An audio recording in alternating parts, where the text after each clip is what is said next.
Talking Bills and Chiefs, and oh, what a Sunday night showdown. Mahomes has owned this matchup in the past, but if we learned anything so far this season, it's that Kansas City can be beat. And for Buffalo, well, this is their most important game left on the schedule, a statement game in every which way. Some notes on the game. Here we go. Here are the notes. Mahomes won both meetings last season. These are the top two offenses in the AFC right now. Bills lead the NFL with 11 takeaways. And then there's that Chiefs defense, allowing 30 a game since the 2020 AFC title game. Joining us to break this game down is our quarterback, Mr. Mike Vick. Mike, good morning. We need you, buddy. Good morning. Fill us in. Enlighten us. Who wins this game Sunday night and why? Well, I think the Kansas City Chiefs win, and I think it's because of a couple things. One, they win 70% of their games at home, and it's hard to win in Kansas City when you see all that red and the crowd is bearing down on you. You know, you got to come in and you got to be ready to play. Two, last week I felt like Andy Reid and Patrick Mahomes and the offense really found their groove down in Philadelphia. And the first couple weeks, it wasn't as squeaky clean, but last week it really seemed like they started to gel and they found the rhythm. And sometimes it takes a while. But, you know, for the most part, I think when Josh Allen comes into that building, he knows what he's getting into. It is an AFC Championship game matchup, once again, 2.0. And he's going to have to do everything in his power on the offensive side of the ball and the defensive side of the ball for the Buffalo Bills to win this game. I just don't see it happening, you know, at this junction in the season. What does concern me is the Kansas City Chiefs defense. And Jenny, you just said it. We just showed the graphic. Giving up 30 points a game, that's not going to cut it because Josh Allen, he's hot right now. And the Buffalo Bills are going to come in with a little bit of confidence and with a lot of confidence, especially after the last 2 weeks. So it's going to make for an intriguing matchup, but I err on the side of the Kansas City Chiefs winning the majority of their games at home, 70%, and being hard to beat, you know, at home. Yeah, and I err on the side of they played twice last year, and neither was competitive. The first game, the Bills were like, we're not going to let you throw the ball. So the Chiefs ran it 46 times for 250 yards. Second game, Bills were like, all right, that strategy didn't work. And so they played the run. The Chiefs still ran for 100. But Hill and Kelsey, between the two of them, had 290 yards receiving on 22 catches. And so now, will the Bills change some things up? Yes, I think Dawson Knox, their tight end, is going to be a big part of their game plan. I think they will, as every team that's played the Chiefs this year has started to do. They will not look at it as we have to get a first down on 3 downs. They will look at almost every drive as 4-down territory, and that is something the Chiefs defense must adjust to.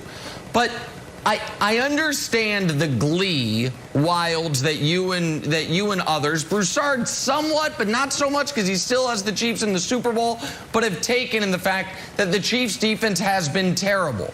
But and you might say, Nick, why do you care that the Seahawks defense is terrible and not the Chiefs defense is terrible? Well, people don't really talk about the pitching of the 27 Yankees. By the way, it happened to be great, but it was irrelevant because they had the best offense anyone had ever seen. The Chiefs' offense this year either turns the ball over or scores a touchdown. That's it. Against the Bills last year, same thing. 2 matchups, 3 punts.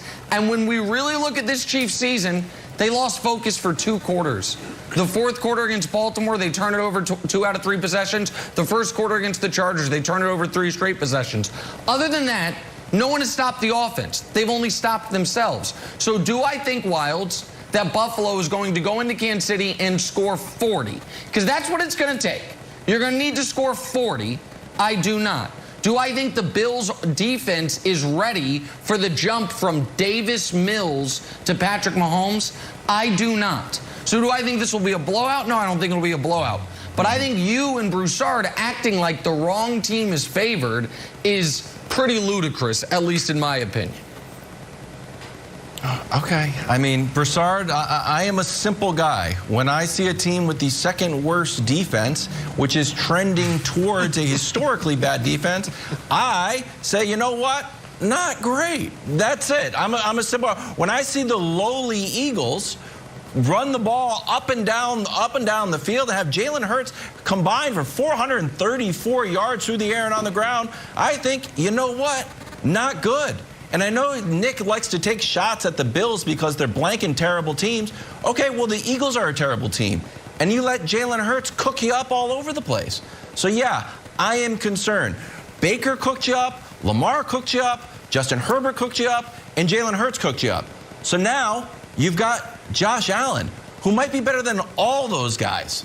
Do I think he's going to cook the Chiefs up? Yes. And Broussard, I would like to make a personal invite to you, because I know you're kind of torn between wanting to get Nick mad and wanting to be right about your Kansas City Super Bowl pick.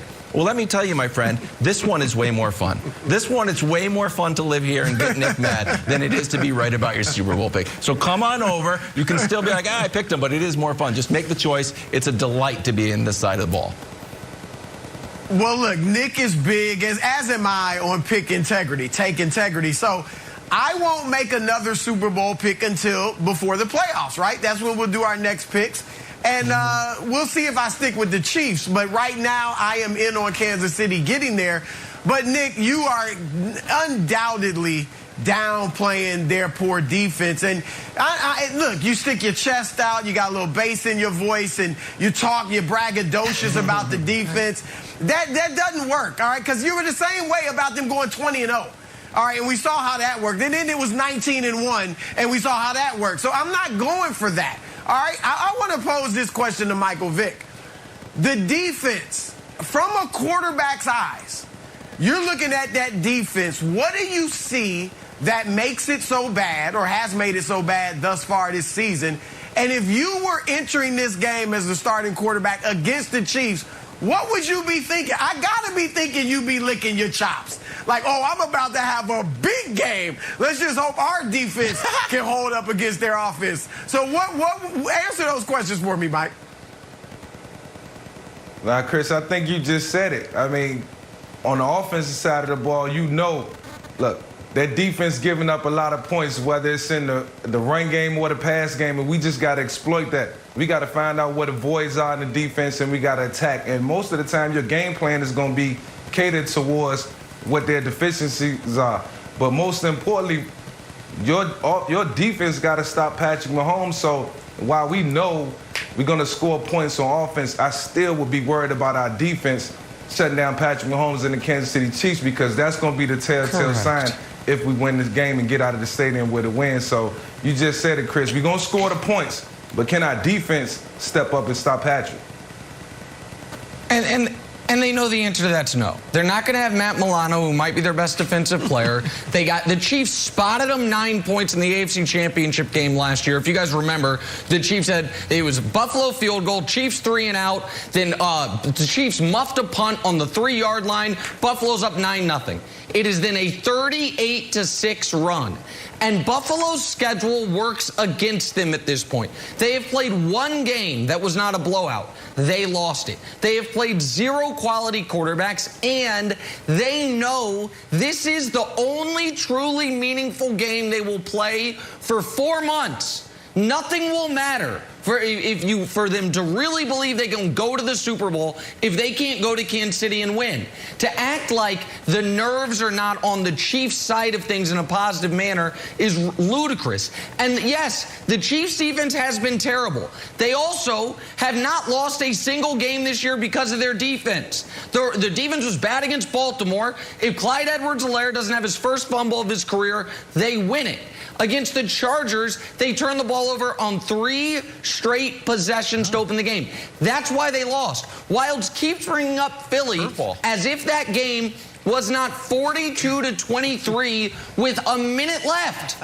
It was 40. I don't care how much you're moving the ball up and down the field if the Chiefs are scoring touchdowns on every possession. So does anybody really think, if you think Buffalo's going to blow Kansas City out, then good luck, God bless. But if you think it's going to be close, who do you think, Broussard and Wilds, with all the bass in their voice imaginable, are out here picking the Bills? That's fine. But you and I, all of us know that if this is a close game late at Arrowhead with Patrick Mahomes on one side of the field and Josh Allen on the other, you're going to be watching it saying, why did I do this to myself? Why did I do this to myself? I picked against this guy in a big spot. Okay, maybe they'll turn the ball over 3 straight times again. I doubt it. I doubt it. I think it's going to look a lot like Bills Chiefs have looked in years past, Jenna. Broussard and Wilds, you poked the bear.